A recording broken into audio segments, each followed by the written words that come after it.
The story begins in Kochi, where the last surviving member of the Malabar Jewish community dies. After his death, an antique dealer secretly steals several valuable objects from his house. Among them is a strange wooden box covered with Jewish inscriptions. The dealer takes the box to his shop, but something terrifying happens that night. An invisible force suddenly attacks one of the workers and kills him. The police investigate the mysterious death, but there is no clear explanation.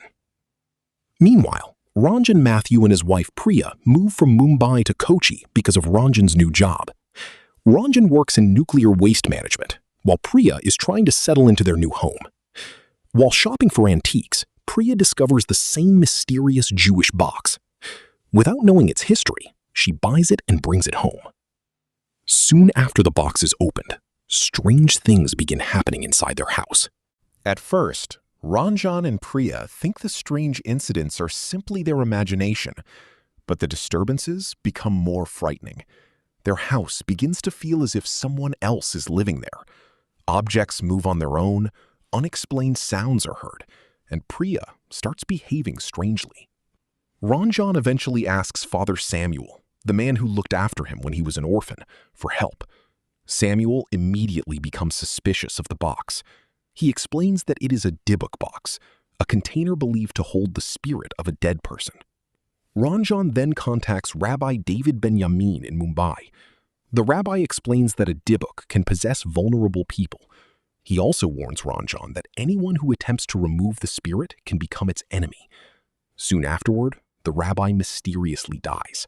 At the same time, Ranjan discovers that Priya is pregnant, making the situation even more dangerous. Ranjan contacts Rabbi Benjamin's son, Marcus, and asks him to help. Marcus comes to Kochi and examines the mysterious box. He discovers the name Abraham Ezra written on it. To understand who Ezra was, Ranjan and Marcus search for information about his past. Eventually, they discover an old historical account dating back to 1941. Years earlier, Abraham Ezra was a wealthy Jewish man living in the Cochin region. He falls deeply in love with Rosie, a poor Christian girl. Their relationship becomes serious, but Ezra's father, Jacob Ezra, strongly opposes the relationship because Rosie belongs to a different religion and social background. Rosie eventually becomes pregnant, but she cannot reveal the truth. Ezra is pressured by his father to end the relationship. Heartbroken and believing that Ezra has abandoned her, Rosie takes her own life. After Rosie's death, her father discovers Ezra's letter and confronts Ezra and his father. A violent confrontation follows, and Rosie's father is killed. Ezra is badly injured and eventually declared brain dead by doctors. Jacob cannot accept what has happened to his son. Instead of allowing Ezra to die naturally, he decides to use black magic. His goal is revenge against the people and society that destroyed his son's life. Jacob places Ezra's soul inside the Dybbuk box.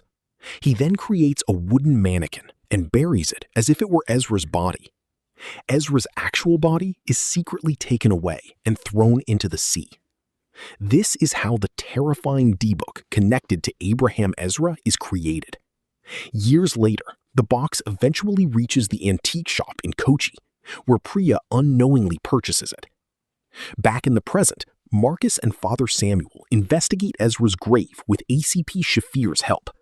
When they discover the wooden mannequin instead of a real body, they realize that the old story is true. But then, the biggest twist is revealed. Everyone initially believes that Ezra's spirit has possessed Priya. In reality, the spirit has moved into Ranjan. Ranjan is vulnerable because of psychological problems he experienced as an orphan. More importantly, Ezra realizes that Ranjan works with nuclear waste. If the spirit can control Ranjan, it could use his position to cause a massive disaster and destroy the city. Marquez, Father Samuel, and ACP Shafir therefore work together to save him. Marquez performs a Jewish exorcism ritual and manages to force Ezra's spirit out of Ranjan and back into the Dybbuk box. They then take the box to the sea and throw it into the ocean, repeating the fate of Ezra's own body many years earlier. Ranjan survives, and Priya eventually gives birth to a healthy baby. The family finally gets the peaceful life they wanted. However, the movie does not completely end there. In the final scene, the Dybbuk box is discovered near the seashore by two young men. They pick it up, unaware of the terrible spirit trapped inside, and decide to open it. And that leaves one final question. Did they just release Abraham Ezra all over again? If you enjoyed this story, subscribe to Maluflix for more hidden Indian movie stories and unforgettable cinema. Maluflix, stories that stay.